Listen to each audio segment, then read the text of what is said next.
உறவுகள் அனைவருக்கும் இனிய காலை வணக்கம். இன்றைக்கி நம்ம பார்க்க போகிறது கத்திரிக்காய் கறி தாங்க பண்ணியிருக்கிறோம். ரொம்பவே டேஸ்ட்டாக பண்ணியிருக்கேங்க. இது சாதம், சப்பாத்தி, தோசைன்ட்டு எல்லாத்துக்குமே சைடிஷாக வச்சு சாப்பிட்டோம்னா அவ்வளோ சூப்பராக இருக்குங்க. இன்றைக்கி பிறந்த நாள் மற்றும் திருமண நாள் கொண்டாடுற எல்லாருக்குமே என்னுடைய வாழ்த்துக்கள். இப்போ வாங்க நம்ம ரெசிபி எப்படி பண்ணலான்னு பார்த்துடலாம். நான் இன்றைக்கி 1/2 கிலோ கத்திரிக்காய் எடுத்துருக்கேங்க. நல்லா ஒரு கத்திரிக்காவை 2ஆக கட் பண்ணி எடுத்துருக்கிறேன். நல்லா காம்பு பகுதியோடு கட் பண்ணி எடுத்துக்குங்க. கட் பண்ணதை உடனே தண்ணிக்கு மாற்றிக்கிறோன்னா இல்லைனா கருத்து போயிடும். இப்போ இது இப்படியே இருக்கட்டும். ஒரு ஜார் எடுத்துக்கலாங்க. இதில் கொஞ்சமாக மல்லிச்செடி சேர்த்துக்கலாங்க.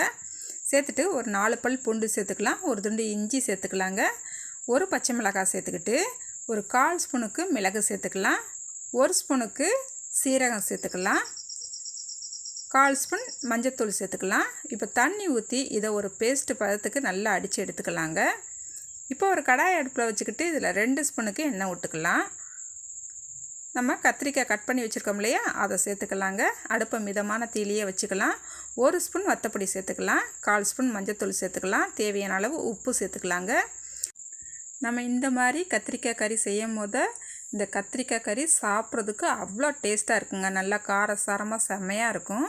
பாருங்கள், கத்திரிக்காவை ஒரு 3 நிமிஷத்துக்கு நல்லா எண்ணெயிலேயே வதக்கிக்கிட்டாச்சு. இந்த அளவுக்கு வதங்கினா போதும். இப்போ இதை எடுத்துக்கலாம்.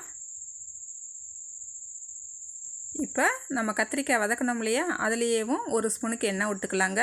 எண்ணெய் விட்டுட்டு கொஞ்சமாக கடுகு சேர்த்துக்கலாம். கடுகு நல்லா பொரிஞ்சு வந்த உடனே 2 பல்லாரி வெங்காயத்தை பொடிசாக கட் பண்ணி வச்சுருக்கிறேன். இதையும் சேர்த்துக்கலாம். ஒரு பச்சை மிளகாய், கொஞ்சமாக கருவேப்பிலையும் சேர்த்துக்கலாங்க.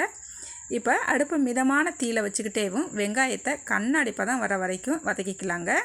பாருங்கள், நல்லா கண்ணாடி பதம் வர வரைக்கும் வதக்கிக்கிட்டாச்சு. இதில் ஒரு 1/2 ஸ்பூனுக்கு மல்லித்தூள் சேர்த்துக்கலாங்க. சேர்த்துட்டு மசாலாவோட பச்சை வாசனை போகிற வரைக்கும் மறுபடியும் வதக்கிக்கலாம். அடுப்பை மிதமான தீயிலேயே வச்சுக்கலாம். இப்போ நம்ம அடித்து வச்சுருக்கோம் இல்லையா, மல்லிச்செடி, பூண்டு, இஞ்சியெல்லாம் அடித்து வச்சுருந்தோம் இல்லையா, அதை சேர்த்துக்கலாங்க. அதை சேர்த்துட்டு தண்ணி எதுவும் சேர்க்க வேண்டாம். இதோட பச்சை வாசனை போகிற வரைக்கும் நல்லா வதக்கிக்கலாம். இப்போ இது கூடவே 2 தக்காளி பழத்தை கட் பண்ணி வச்சுருக்கிறேன். இதையும் சேர்த்துட்டு இதுக்கு தேவையான அளவு உப்பு சேர்த்துக்கலாங்க. தக்காளியை நல்லா ஒரு தடவை கலந்து விட்டுட்டு இதை மூடி வச்சு இந்த தக்காளி நல்லா மசிஞ்சு வர வரைக்கும் நல்லா வதக்கிக்கலாங்க. இப்போ நான் நல்லா வதக்கிக்கிட்டேன். இந்த அளவுக்கு தக்காளி வதங்கி வந்தால் போதும். இது கூடவே நம்ம வதக்கி வச்சுருக்கிற கத்திரிக்காவை சேர்த்துக்கலாங்க. சேர்த்துட்டு நல்லா கலந்து விட்டுக்கலாம். அடுப்பை மிதமான தீயிலேயே வச்சுக்கலாங்க. இப்போ கொஞ்சமாக தண்ணி சேர்த்துக்கலாங்க. அதிகமாக தண்ணி சேர்க்க வேண்டாம். நம்ம இன்றைக்கி கத்திரிக்காய் கறி கொஞ்சம் கெட்டியாக தான் செய்ய போகிறோம். அதனால் கொஞ்சமாக தண்ணி சேர்த்துக்கிட்டால் போதும். இப்போ நம்ம சேர்த்துருக்கிற உப்பெல்லாம் கரெக்டாக இருக்கான்னு ஒரு தடவை செக் பண்ணிக்கலாம். எனக்கு உப்பு கரெக்டாக இருக்குது. இப்போ ஒரு 1/4 ஸ்பூனுக்கு மட்டும் கரம் மசாலா சேர்த்துக்கலாம்.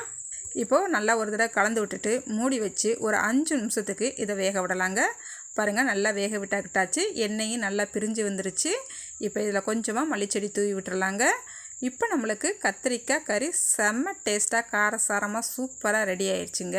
இந்த கத்திரிக்காய் கறியை சூடான சாதத்தில் இது ஒரு கரண்டியை வச்சுட்டு நல்லெண்ணெய் இல்லைன்னா நெய் விட்டு இந்த சாதத்தில் அப்படியே பிசைஞ்சு சாப்பிட்டு பாருங்கள். டேஸ்ட்டு அப்படி இருக்குங்க. அதே போல் சப்பாத்திக்கு, தோசைக்கெலாம் சாப்பிடும் போது ரொம்பவே டேஸ்ட்டாக இருக்குங்க. நீங்களும் இது போல் ஒரு தடவை ட்ரை பண்ணி பாருங்கள். ட்ரை பண்ணிவிட்டு எப்படி வந்துச்சுன்னு கமெண்ட்டில் சொல்லுங்கள்.